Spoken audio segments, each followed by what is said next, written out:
Hello friends, welcome to my YouTube channel read class में आप लोगों का बहुत बहुत स्वागत है।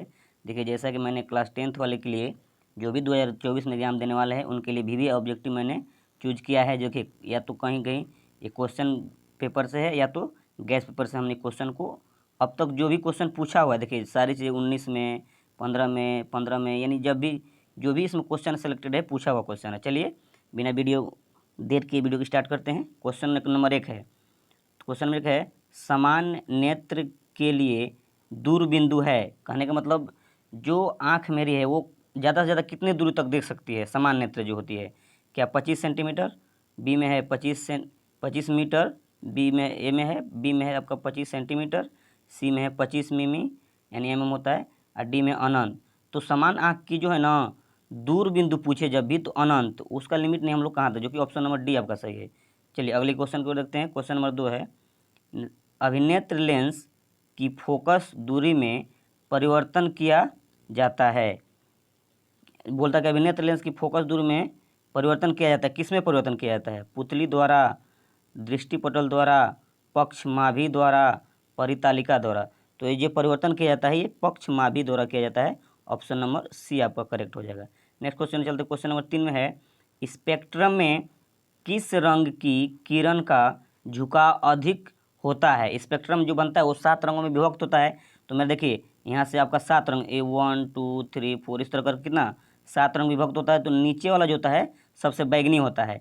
तो वही बोला कि स्पेक्ट्रम में किस रंग की किरण का झुकाव अधिक होता है? तो बैगनी का झुकाव अधिक होता है जो कि ऑप्शन नंबर आपका डी में है, करेक्ट हो जाएगा। चलिए नेक्स्ट क्वेश्चन में चलते हैं। सारी क्वेश्चन आपको एक्सप्लेन करें, डिटेल में समझाएंगे।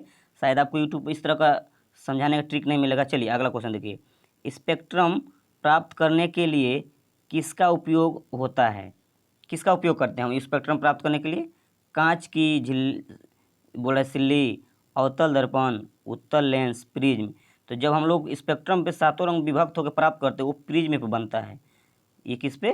प्रिज्म, जो कि ऑप्शन नंबर डी में है। चलिए नेक्स्ट क्वेश्चन चलते। क्वेश्चन अगला है, अगला क्वेश्चन आपका इस प्रकार है, जो नेत्र निकट की वस्तु को साफ साफ नहीं देख सकता है उस नेत्र को होता है उल्टा। याद रखिएगा, इसमें बहुत सारे विद्यार्थी कंफ्यूज होते हैं, लगभग कंफ्यूज ही हो जाते हैं इस क्वेश्चन में, कि जो बोला कि जो नेत्र, क्वेश्चन समझिएगा, जो नेत्र निकट की वस्तु को साफ साफ नहीं देख सकता है उसे नेत्र को होता है। तो निकट का उल्टा याद रखिए, अगर निकट का साफ साफ नहीं दिखता है तो उसे कौन सा दोष है? उसे दूरदृष्टि दोष है। कौन सा है? जो कि ऑप्शन नंबर ए आपका सही हो जाएगा, करेक्ट है। चलिए अगले क्वेश्चन में चलते हैं। क्वेश्चन अगला है कि मानव नेत्र में, क्वेश्चन दिया है मानव नेत्र में क्या होता है? किसी प्रकार का लेंस नहीं होता है, अवतल लेंस होता है, उत्तल लेंस होता है, उत्तल दर्पण होता है। तो मानव नेत्र में हम लोग, मानव की आंख में जो है ना उत्तल लेंस का उपयोग किया जाता है, जो कि ऑप्शन नंबर सी आपका करेक्ट है। चलिए अगले क्वेश्चन को चलते हैं। क्वेश्चन नंबर 7 है कि मानव नेत्र वस्तु का प्रतिबिंब निम्न में से किस भाग पर बनता है? यानी मानव नेत्र में जो वस्तु का प्रतिबिंब बनता है, छाया जो बनता है अंदर में प्रतिबिंब आपका, तो किस भाग पर बनता है? बड़ा कॉर्निया पर, आपका आइरिस पर, रेटिना पर, पुतली पर। तो जो मानव नेत्र पर वस्तु का प्रतिबिंब बनता है वो रेटिना पर बनता है, जो कि ऑप्शन नंबर सी आपका करेक्ट है। चलिए अगले क्वेश्चन में चलते हैं। क्वेश्चन नंबर 8 है कि सामान्य नेत्र के रेटिना पर बनने वाला प्रतिबिंब होता है। तो प्रतिबिंब मतलब सामान्य नेत्र के रेटिना पर बनने वाला प्रतिबिंब कैसा होता है? बोला कि ए नंबर में है आभासी और सीधा, बी में है वास्तविक और सीधा, सी में देखिए यहाँ पे थोड़ा कम दिख रहा है वास्तविक और उल्टा, और डी में आभासी और उल्टा। तो जो मानव नेत्र के रेटिना पर बना प्रतिबिंब वास्तविक और उल्टा होता है, जो कि ऑप्शन नंबर सी आपका करेक्ट हो जाएगा। चलिए नेक्स्ट क्वेश्चन चलते हैं। सारे क्वेश्चन सेलेक्टेड है गैस पेपर से या तो कहीं ना कहीं क्वेश्चन पेपर से लेकर के इसको हम चूज किए हैं, ताकि एग्जाम में पूछा हुआ है और इस तरह का क्वेश्चन जरूर आपको एग्जाम में देखने को मिलेगा। जब आप एग्जाम में बैठिएगा तब पता चले। चलिए, टिंडल प्रभाव प्रकाश की कौन सी परिघटना को प्रदर्शित करता है? किसको करता है? ऑप्शन नंबर में ए में है प्रकाश का परावर्तन, बी में है प्रकाश का अपवर्तन, प्रकाश का वर्ण विक्षेपण, डी में है प्रकाश का प्रकीर्णन। तो ये किसको प्रदर्शित करता है? प्रकाश के प्रकीर्णन को, जो कि ऑप्शन नंबर डी आपका करेक्ट होगा। चलिए अगले क्वेश्चन में चलते हैं। क्वेश्चन नंबर 10, क्वेश्चन नंबर 10 में है कि दूर दृष्टि वाली आँख साफ साफ देख सकती है। हम बताएं ना, अभी उल्टा याद रखिएगा आपको, जिसको दूरदृष्टि दोष है ना, देखिए दूरदृष्टि दोष वाली आँख साफ साफ देख सकती है। तो दूरदृष्टि दोष अगर है तो समझिए कि दूर की वस्तु को साफ साफ दिखता है। यहाँ लड़का कन्फ्यूज होता है कि जिसको दूरदृष्टि दोष है तो दूर की वस्तु को साफ साफ नहीं देखेगा, उसको दूर निकट दृष्टि दोष होगा। नहीं, उल्टा याद रखिएगा, अगर दूरदृष्टि है दोष वाला आँख है तो दूर का वस्तु को साफ साफ दिखेगा, नज़दीक उसको साफ नहीं दिखाएगा। तो दूरदृष्टि दोष वाले आँख साफ साफ देख सकती है, तो किसको? दूर की वस्तु को, जो कि ऑप्शन नंबर ए आपका करेक्ट हो जाएगा। जो दोष है वही उसको साफ साफ दिखता है, उल्टा याद रखिएगा। चलिए अगला क्वेश्चन, क्वेश्चन 11 है, निकट दृष्टि दोष वाला व्यक्ति देख सकता है। अभी बताया ना, उल्टा याद रखिएगा। तो निकट दृष्टि दोष वाला निकटे को साफ साफ दिखेगा, जो दोष है वही साफ दिखेगा, उल्टा हो जाता है। तो निकट दृष्टि दोष वाला व्यक्ति देख सकता है सभी चीज़ों को ठीक से, ये नहीं होगा, किसी चीज़ को ठीक से, दूर की चीज़ों को अच्छी तरह से, निकट की वस्तु को अच्छी तरह से। तो निकट दृष्टि दोष है तो निकट की वस्तु उसको साफ साफ दिखाई देगा। चलिए उल्टा याद रखिएगा, बस याद हो जाएगा आपका। अगला क्वेश्चन में चलते हैं। क्वेश्चन नंबर 13 में है, आँख व्यवहार करती है, क्या व्यवहार करती है? अवतल दर्पण की तरह, उत्तल लेंस की तरह, समतल दर्पण की तरह, अवतल लेंस की तरह। तो आँख व्यवहार करती है, आँख में कौन सा लेंस? अभी आगे क्वेश्चन हम बताए हैं, उल्टा थोड़ा सा क्वेश्चन उल्टा पूछ दिया है। तो आँख व्यवहार करती है उत्तल लेंस की तरह, यानी उत्तल लेंस का उपयोग इसमें किया जाता है।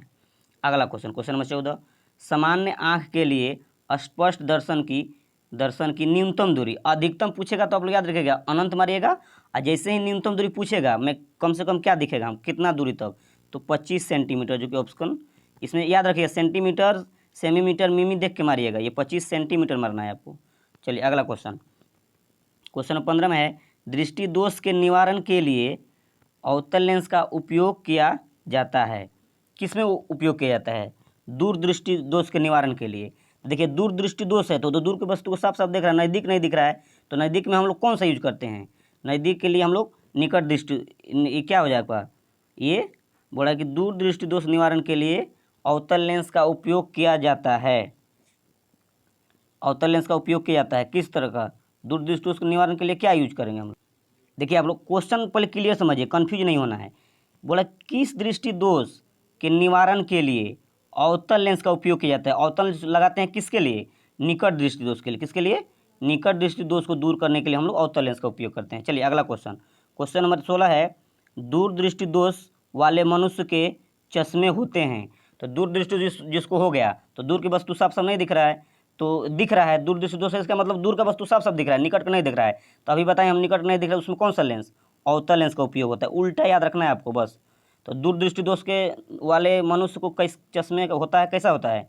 अवतल लेंस लगाते हैं। ऑप्शन नंबर ए आपका करेक्ट हो जाएगा। अगला क्वेश्चन, क्वेश्चन अगला है 17 नंबर, निकट दृष्टि दोष में किस लेंस का उपयोग होता है? अभी बताए थे निकट दृष्टि दोष में कौन सा लेंस लगाते हैं हम लोग? अवतल, याद रखें, निकट दृष्टि दोष में अवतल लेंस का उपयोग होता है। अगला क्वेश्चन नंबर 18, जरा दृष्टि दोष दूर करने के काम में लाया गया लेंस होता है। कौन सा लेंस का उपयोग करते हैं जरा दृष्टि दोष के लिए? तो इसमें बाईफोकल लेंस का उपयोग होता है, जो कि ऑप्शन नंबर डी आपका करेक्ट है।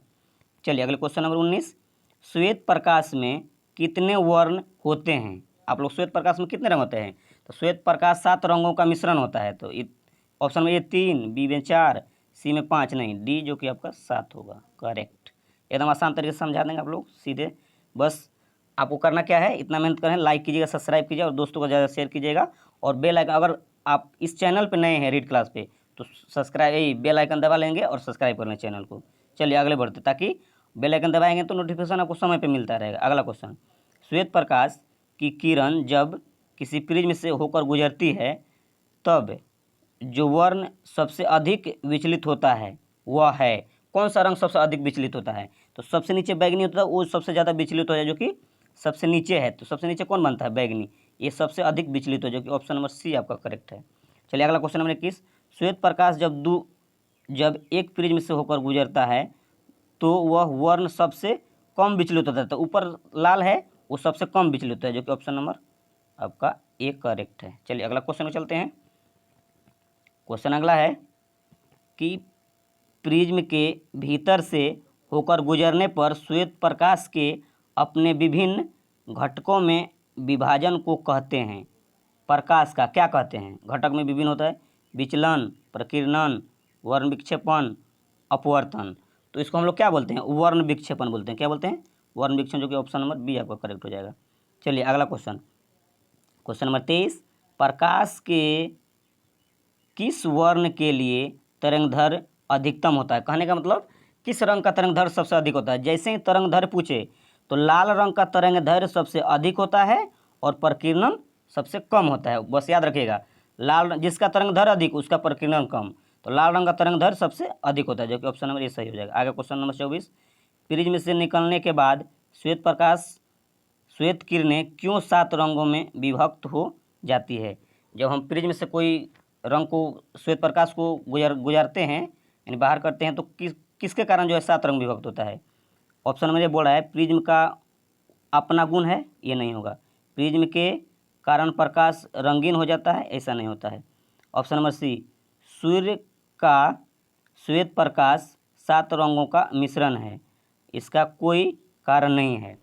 तो बोला है कि प्रिज्म से निकलने के बाद श्वेत किरणें क्यों 7 रंगों में विभाजन हो जाता है? तो लेकिन क्या प्रिज्म के कारण प्रकाश रंगीन हो जाता है? ऐसा नहीं होता है।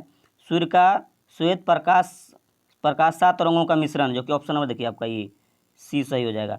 श्वेत प्रकाश जो है 7 रंगों का मिश्रण है, ऑप्शन नंबर सी करेक्ट होगा। अगला क्वेश्चन नंबर 25, कांच के प्रिज्म से गुजरने वाली विभिन्न वर्ण की किरणें का विचलन भिन्न भिन्न होता है, किसके कारण? तो देखिए उनका अपवर्तनांक भिन्न भिन्न होता है, ये नहीं होगा। अगला क्वेश्चन, प्रिज्म की 2 सतहों से किरण का विचलन होता है, ऐसा भी नहीं होता है। विभिन्न रंगों का प्रकाश कांच में विभिन्न चाल से चलता है, ये सही होगा। ऑप्शन नंबर सी आपका करेक्ट हो जाएगा। चलिए मिलते हैं नेक्स्ट वीडियो में, तब तक आप लोग वॉच कीजिए।